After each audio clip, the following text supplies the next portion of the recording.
You've been lied to, not just by society, not just by love songs and romantic comedies, but by your own instincts. You were raised to believe women are gentle, nurturing, selfless creatures, that their love is pure, their intentions noble, their hearts uncorrupted by the darker impulses that haunt men. But Carl Jung, the man who mapped the darkest corners of the human soul, discovered something far more unsettling. Beneath the surface of every woman lies a force so primal, so ruthlessly calculating, that most men never see it. By the end of this, you'll gain what schools, therapists, and modern culture deny you: the ability to predict female behavior, shield yourself from emotional warfare, and reclaim the power you've lost to a game you never knew you were playing. This isn't misogyny, it's survival. Think back. Have you ever met a woman who seemed perfect, kind, devoted, achingly vulnerable, only to watch her transform into someone cold, indifferent, even cruel when you needed her most? That wasn't a coincidence. That wasn't just how people are. That was Jung's shadow at work. The hidden self she spent a lifetime disguising, even from herself. You felt it. The whiplash of a woman who adored you one day and discarded you the next. The way she rewrote history, painting you as the villain for sins you never committed. The tears that seemed genuine in the moment, but in hindsight were just another move in a game you didn't know you were playing. Jung saw this pattern a century ago.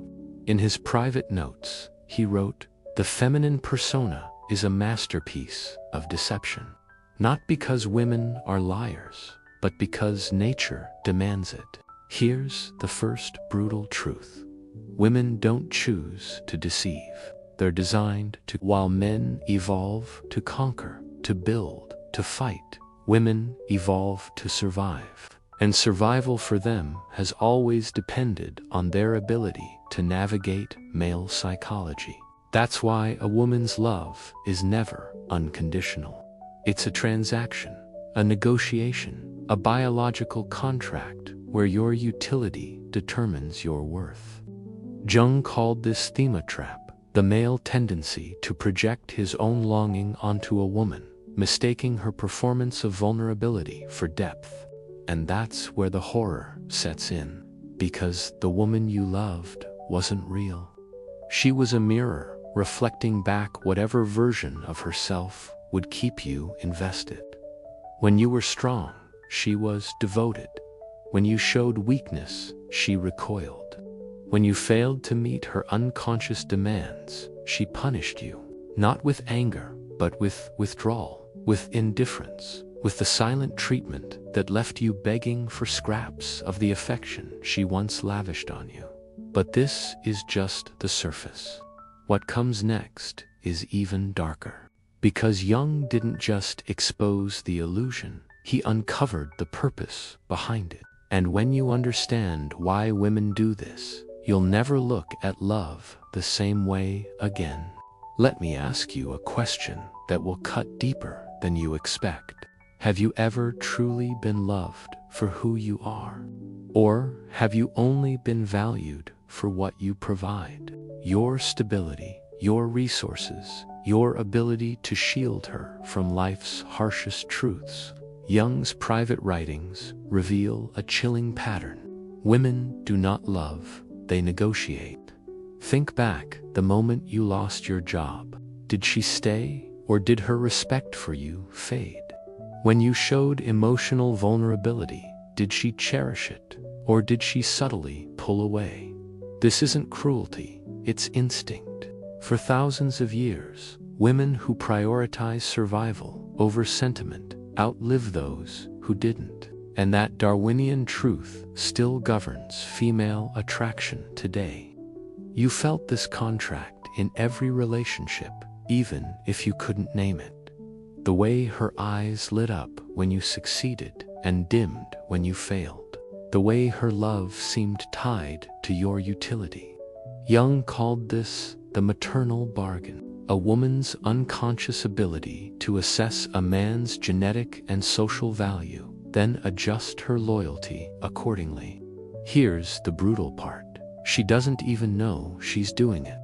Just as you don't consciously choose to be aroused by youth and fertility, she doesn't choose to resent weakness. It's encoded, programmed. And when you understand this, every confusing breakup, every sudden loss of attraction, every "I just don't feel the same anymore" finally makes sense. Jung's most controversial notes describe women as unconscious predators, not because they're evil, but because their survival depends on their ability to evaluate, extract, and exit.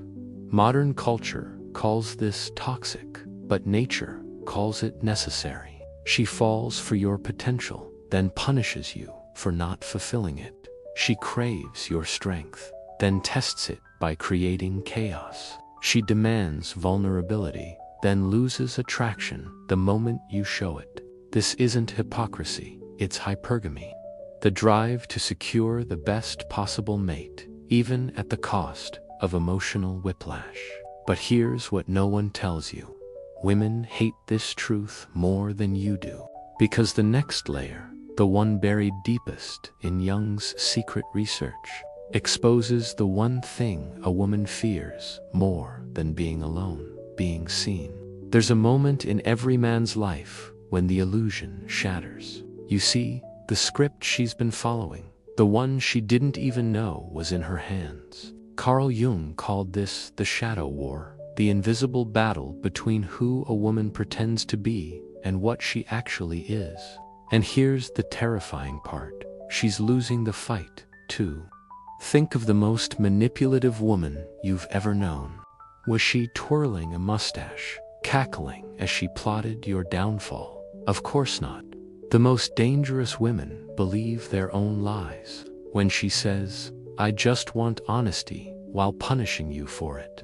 When she claims, "I'm not angry," while making you suffer for it. That's not malice, that's instinct. Jung found that women control men not through force, but through emotional alchemy, turning your own virtues against you. You've lived this. The more responsible you became, the more irresponsible she acted. The more emotional support you offered, the more crises she created. The harder you worked to make her happy, the more miserable she made you. Jung's notes describe this as the martyr's trap. A woman's shadow needs chaos to feel alive. So, if you're stable, she'll destabilize you. If you're confident, she'll test you. Not because she wants to hurt you, but because her unconscious demands proof you can survive her darkness. Here's the truth that will make your skin crawl. The sweeter the woman, the deadlier the shadow. Jung's clinical files overflow with perfect wives who secretly sabotage their husbands, not with affairs or insults, but with strategic helplessness. The migraine that always struck when he needed courage. The depression that mysteriously vanished when he stopped paying attention. These aren't conspiracies. They're survival mechanisms older than civilization. When a woman says, "I don't know why I'm like this," believe her, she doesn't. Her shadow acts through her just as your hunger for her acts through you. But this war isn't hopeless because Jung discovered something worse than the shadow, the weapon to defeat it. And when you learn how to wield it, you'll never fear female nature again. This final truth changes everything. For the last 9 minutes, I've torn apart every comforting lie you've ever believed about women. Now we rebuild because Carl Jung didn't expose female nature to leave men broken. He did it to make us dangerous, not cruel, not bitter.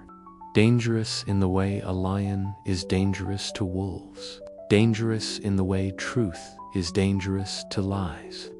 Here's the ultimate revelation from Jung's secret diaries. A man who understands female nature cannot be controlled by it. Here is the first law: become her her mirror. Women don't change for lectures, they change for consequences. Jung's breakthrough was realizing that a woman's shadow only respects what it cannot manipulate. When she creates chaos, become still. When she plays victim, become indifferent. When she tests you, become unreachable. Not as punishment, as physics. Just as light bends around a black hole, female nature bends around unshakable male resolve.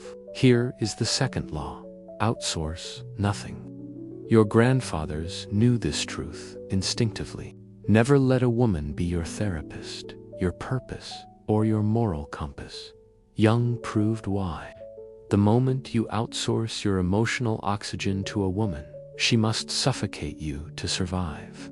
This is why modern men are slaves. They beg for sex instead of commanding attraction. They seek permission instead of imposing standards. They negotiate desire instead of inspiring obsession. The solution: develop a soul so rich that female attention becomes optional. Here is the final law: weaponize your shadow. Jung's most forbidden teaching. A man's power comes not from avoiding darkness, but from wielding it. That rage you suppress, channel it into discipline. That lust you deny, transform it into creative force. That fear of being alone, burn it into self-sufficiency. Women don't fear nice men, they fear integrated men. Men whose shadows are allies rather than enemies. For centuries, this knowledge was reserved for kings, warriors, and the occasional rogue philosopher. Now it's yours. The question isn't whether you'll use it, but how soon. Because the world needs dangerous men now more than ever. Not cruel men, not violent men, men who cannot be controlled. You've seen the truth, the only thing left to live.